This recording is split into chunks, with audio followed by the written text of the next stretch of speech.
Okay, welcome to part two of the 1920s. And when we left off the last time, we were talking about the Red Scare here in the United States in the wake of World War One and the beginning of the 1920s. And we left off with the question of what is communism, and it's you're gonna get a little bit of variation in terms of definition when you ask different people. But what's worth pointing out is that communism is both. Communism is an economic construct. In other words, it's an economic system. And what ends up happening a lot of times is it gets purported as a political system. And admittedly, the lines are very, very blurry. So just for some basics, Karl Marx, who is pictured there at the top, is credited as being sort of the father of communism. Although he's not the first to espouse these kinds of ideas. And there's a lot of play between the proletariat and the working class. The big take home point is, that is really that third point, is that in communism, the government distributes goods and it distributes money. There is nothing that is privately owned. The government controls everything. And by the government controlling everything, they force everyone to play a role in society. Usually with communism, the government system that's going to be used to enforce the economic system is going to be some type of dictatorship, or a very small group like an oligarchy, a small group that has absolute authority. It is basically, when you boil it down to its fundamentals, it is the opposite of the American Federalist. It says down there at the bottom, pretty much the opposite of the American Federalist, democracy and capitalism. And it is, when you boil it down to its essential parts. We don't have a government that tells us, what our role in society is going to be. The government does not distribute goods. It controls the supply of money, but it does not distribute money. The market distributes money. And to be fair, there have been some changes here in the last 5 to 10 to 15 years. You'll hear a lot of people call, you'll hear the term socialist thrown out there. Socialism and communism, very, very similar. But they're both economic constructs. They are not governmental constructs. Theoretically, you could have a democratic government paired with a communist economy.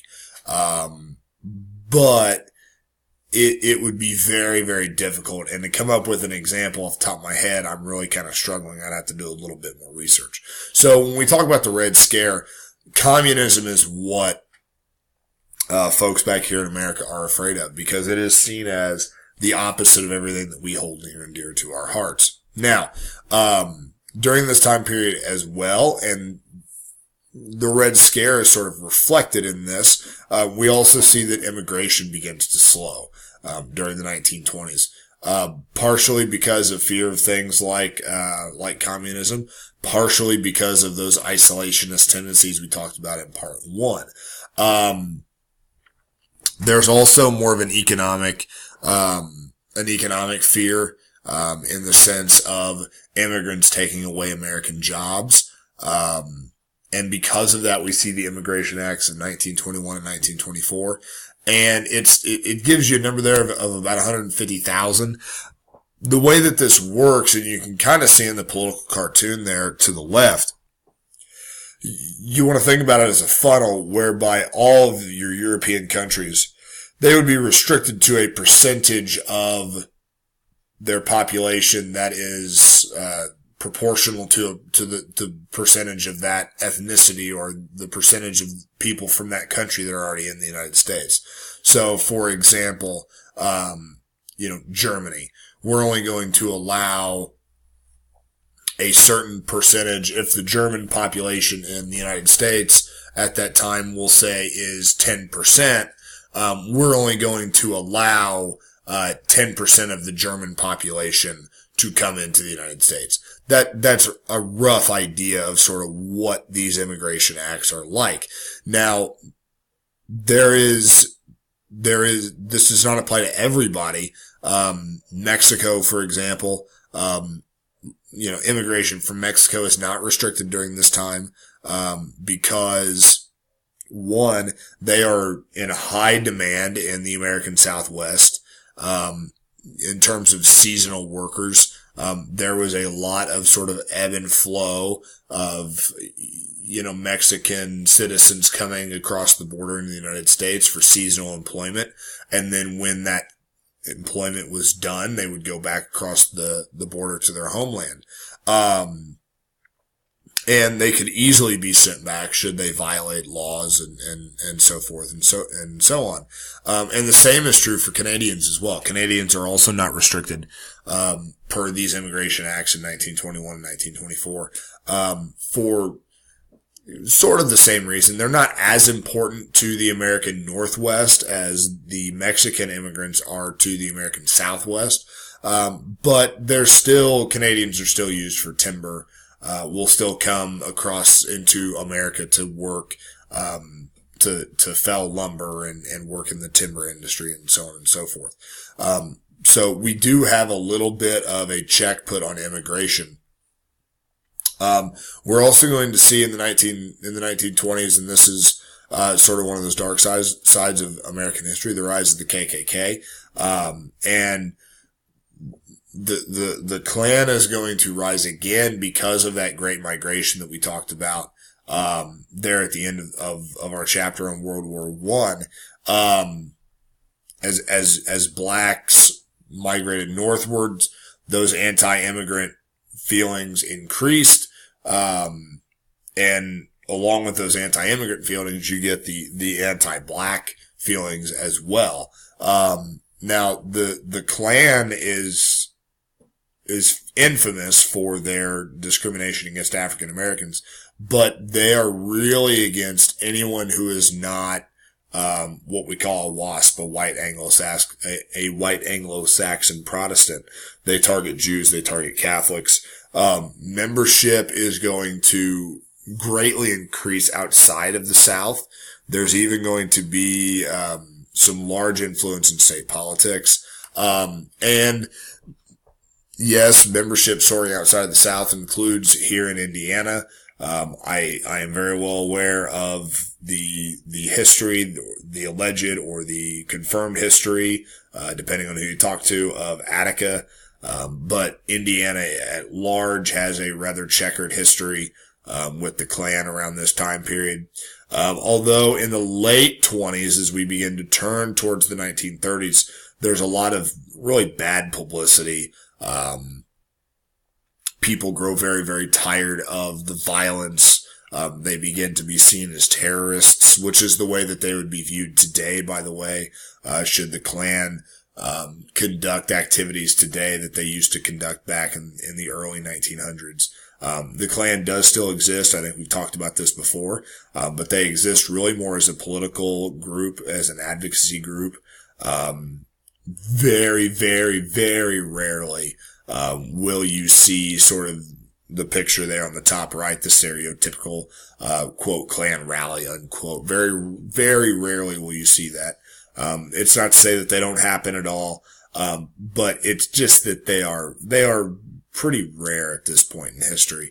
And certainly along with that, violence is also very rare at the behest of the Klan, because they would be tried as terrorists. And that seems to be quite a solid deterrent, as it were. This is also, here at the beginning of the 1920s, is the sort of the beginning of the Prohibition era. The 18th Amendment was passed in 1919. And it meets very, very limited success, and several, like myself, would argue that Prohibition not only had limited success, but it was a massive failure, in that it sparks the modern crime, organized crime, structure.